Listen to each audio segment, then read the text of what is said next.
তো good morning বন্ধুরা, তোমরা সবাই কেমন আছো? আশা করি তোমরা সবাই ভালো আছো, আমরাও খুব ভালো আছি। তো তোমাদের সবাইকে নতুন একটা চ্যানেল, যার নাম হচ্ছে কারেন্ট অ্যাফেয়ার্স উইথ দেবজিৎ, এই চ্যানেলে আমি তোমাদের সবাইকে স্বাগত জানাই।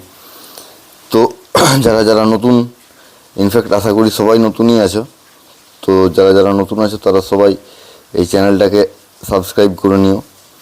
আর এটা হচ্ছে আমার ছবি, কারেন্ট অ্যাফেয়ার্স উইথ দেবজিৎ হচ্ছে আমার চ্যানেলের নাম। যদি তোমাদের ভিডিওটা ভালো লেগে থাকে তাহলে অবশ্যই লাইক করো, কমেন্ট করে দিও।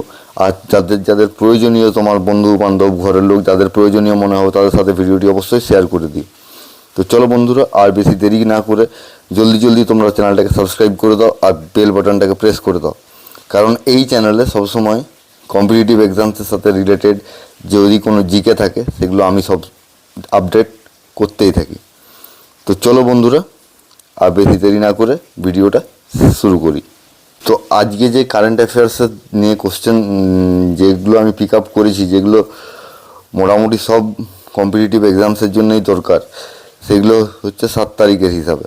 ঠিক আছে, এইখানে সব সময় important current affairs question answer আমি আপডেট করি এবং সেটাকে ব্রিফলি আমি বুঝিয়ে দিই যে এটা কী কারণ, কী জন্য এটা হয়েছে, এই সব কারণগুলোকে কিন্তু আমি এখানে বুঝিয়ে দিই। তো চলো বন্ধুরা, চ্যানেলটাকে সাবস্ক্রাইব করে নিও, নতুন নতুন আপডেট আসতেই থাকবে এই চ্যানেলে।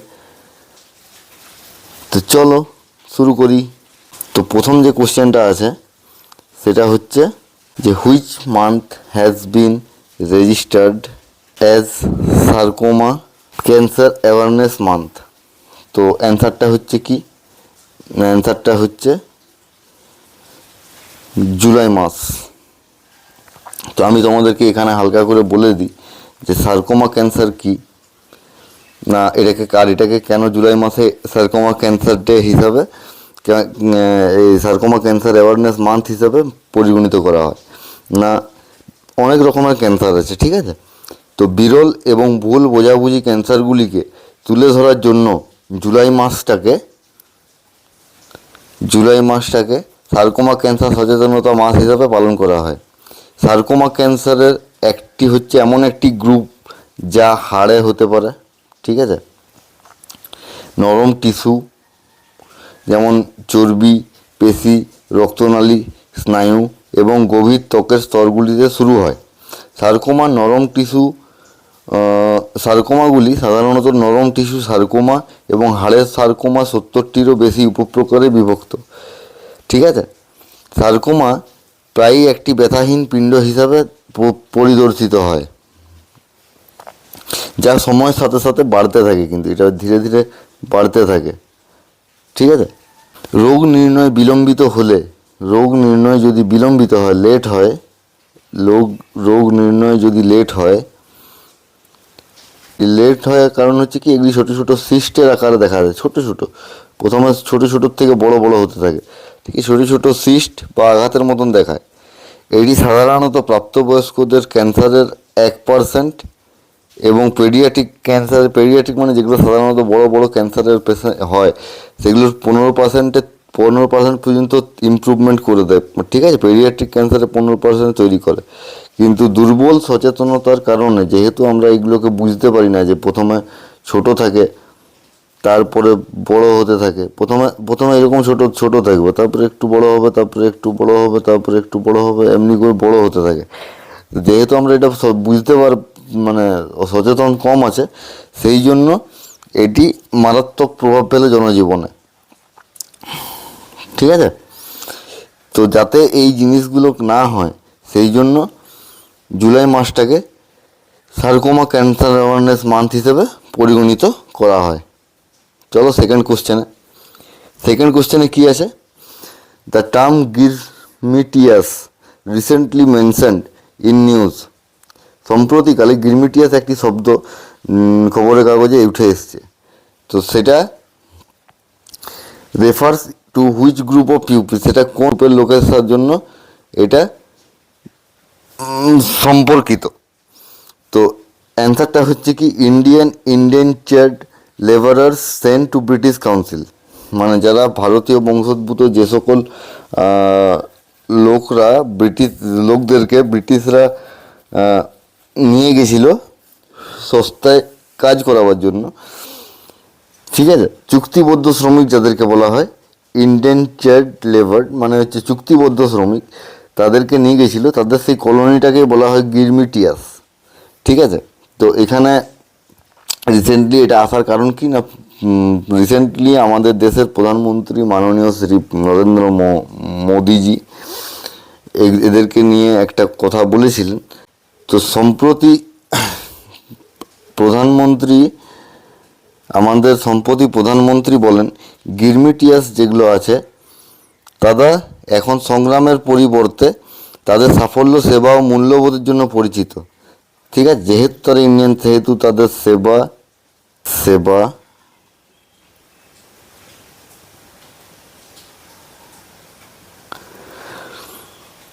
মূল্যবোধ এবং সাফল্য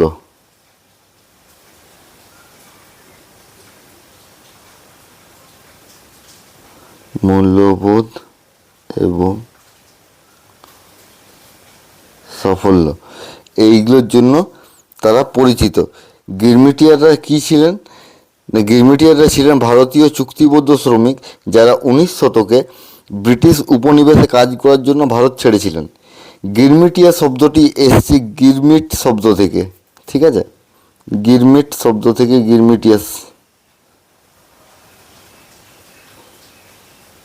গিরমিট শব্দটার থেকে গিরমিটিয়াস শব্দটি এসছে।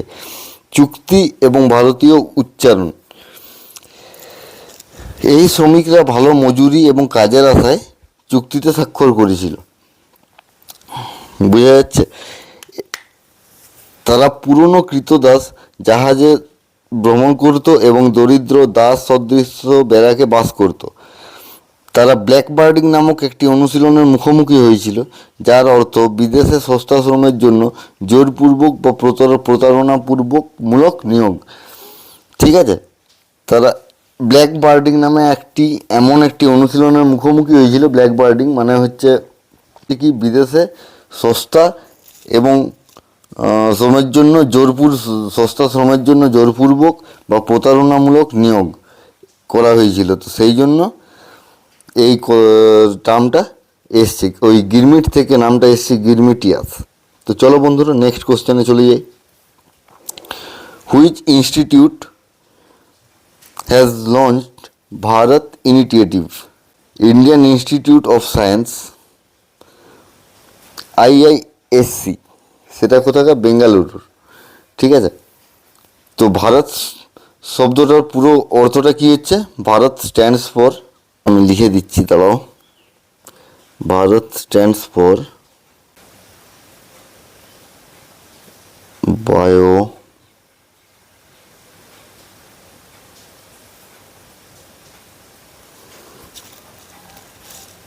markers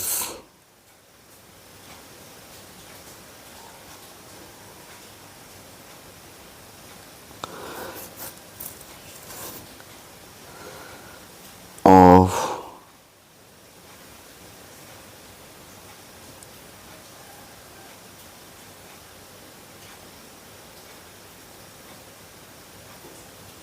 healthy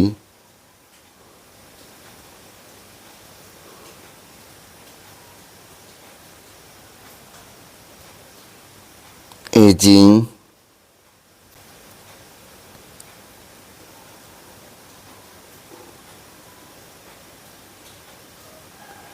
resilience,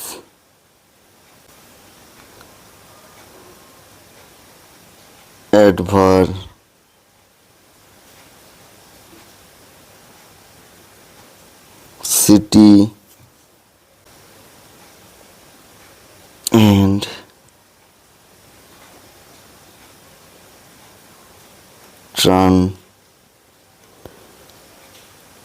transitions.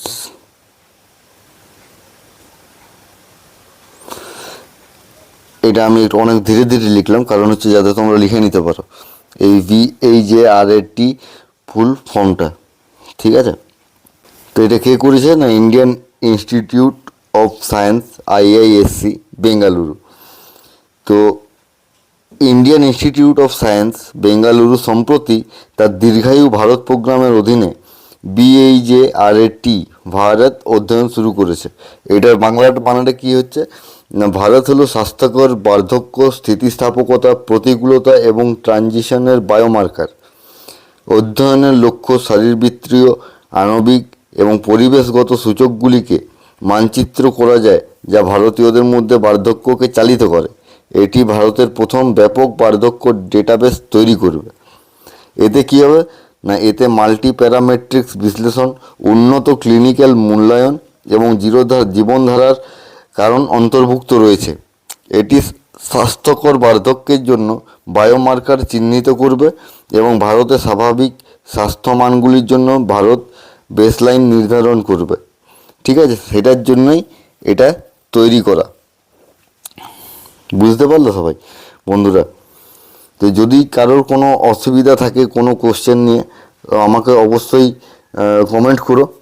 আর তোমাদের যদি ভিডিওটা অল্প হলেও ভালো লেগে থাকে তো অবশ্যই সাবস্ক্রাইব করো, কারণ এটা আমার নতুন চ্যানেল, আমি অতটা এক্সপার্ট নই। যে ধীরে ধীরে ধীরে ধীরে আমাদের এই ছোট্ট পরিবারটা বড় হবে। তো তোমাদের সহায়তাতে এই পরিবারটাকে বড় করতে হবে। আর যাতে তোমরা নতুন নতুন কারেন্ট অ্যাফেয়ার্স পেতে পারো সেই জন্যই চ্যানেলটাকে সাবস্ক্রাইব করে দিতে হবে। আর যারা যারা তোমার নতুন বন্ধু আছে তারা কিন্তু তাদের কাছে কিন্তু চ্যানেলটাকে পৌঁছে দিতে হবে, যাতে তারাও এই কারেন্ট অ্যাফেয়ার্সগুলো যেগুলো সাধারণত পরীক্ষায় আসে তারাও যাতে পড়ে উপকৃত হয়। তো চলো এবারে নেক্সট কোশ্চেনে চলে এলাম। এখানে কী বলছে, Bukkapatna Chinkara wildlife sanctuary is located in which state? অ্যান্সারটা কী আছে?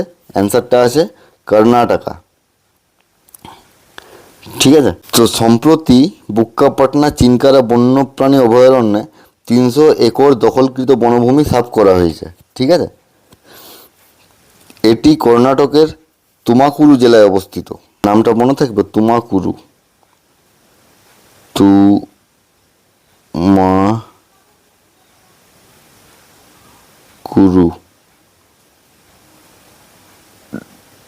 ডিস্ট্রিক্ট। ঠিক আছে, এই এলাকাটিকে 2019 সালে ভারতীয় গজেলকে রক্ষা করার জন্য একটি অভয়ারণ্য ঘোষণা করা হয়েছিল, যাকে চিনকারাও বলা হয়। 2016 সালে ঘোষিত বাগালকোট জেলার ইয়াদাহল্লির পরে এটি কর্ণাটকের দ্বিতীয় চিনকারা অভয়ারণ্য। তো অভয়ারণ্যে প্রচুর ঘাস এবং ছড়িয়ে ছিটিয়ে থাকা দেশীয় কাঠের সাভানা রয়েছে। এটি সমৃদ্ধ বন্যপ্রাণীকে সমর্থন করে এবং চিনকারা জনসংখ্যাকে সংরক্ষণ করতে সহায়তা করে। তাই এই জায়গাটা নাম দেওয়া হয়েছে বুক্কাপাটনা চিনকারা ওয়াইল্ড লাইফ স্যাংচুয়ারি। ঠিক আছে, তো চলো বন্ধুরা next question. Indian astronaut Shubhanshu, মনে রাখো নামটা, Shubhanshu Shukla recently interacted with students from the International Space Station using which radio service? অ্যান্সারটা হচ্ছে কি অ্যামাচুয়ার রেডিও বা হ্যাম রেডিও। ঠিক আছে, তো এটা উত্তরটা কীভাবে হবে না, উত্তরটা যেটা ব্রিফলি ডিসক্রাইব হবে সেটা ঠিক হবে এরকমভাবে না, সম্প্রতি ভারতীয় মহাকাশচারী শুভাংশু শুক্লা হ্যাম রেডিও ব্যবহার করে ইন্টারন্যাশনাল স্টেশন এর ছাত্রদের সঙ্গে কথোপকথন করেছেন। হ্যাম রেডিও, যাকে অপেশাদার রেডিও বলা হয়, অপেশাদারের জন্য বলা হয় অ্যামেচুয়ার রেডিও। ঠিক আছে, রেডিও বলা হয় যোগাযোগের জন্য রেডিও তরঙ্গ ব্যবহার করে একটি লাইসেন্সপ্রাপ্ত রেডিও পরিষেবা। এটি শিক্ষা, জ্ঞান ভাগাভাগি এবং জরুরি বা SOS যোগাযোগের জন্য ব্যবহৃত হয়। লাইসেন্সপ্রাপ্ত হ্যাম অপারেটরদের দ্বারা পরিচালিত একটি ট্রান্সসিভার বা অ্যান্টেনা এবং ডেডিকেটেড ফ্রিকোয়েন্সি প্রয়োজন হয়।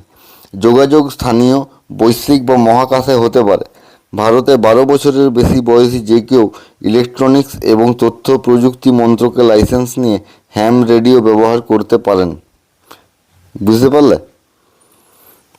12 বছর, ভারতে 12 বছর 12+ বয়স হলেই ইন্ডিয়াতে যে কেউ ইলেকট্রনিক্স এবং তথ্য প্রযুক্তি মন্ত্রকের লাইসেন্স নিয়ে হ্যাম রেডিও ব্যবহার করতে পারে, কোনো ভয়ের কিছু নেই।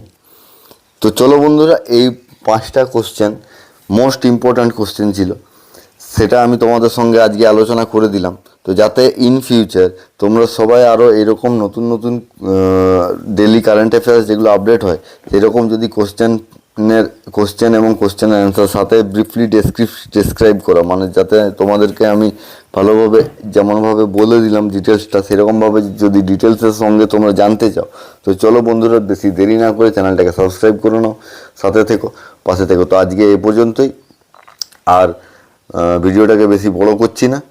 তো চলো বন্ধুরা, টাটা।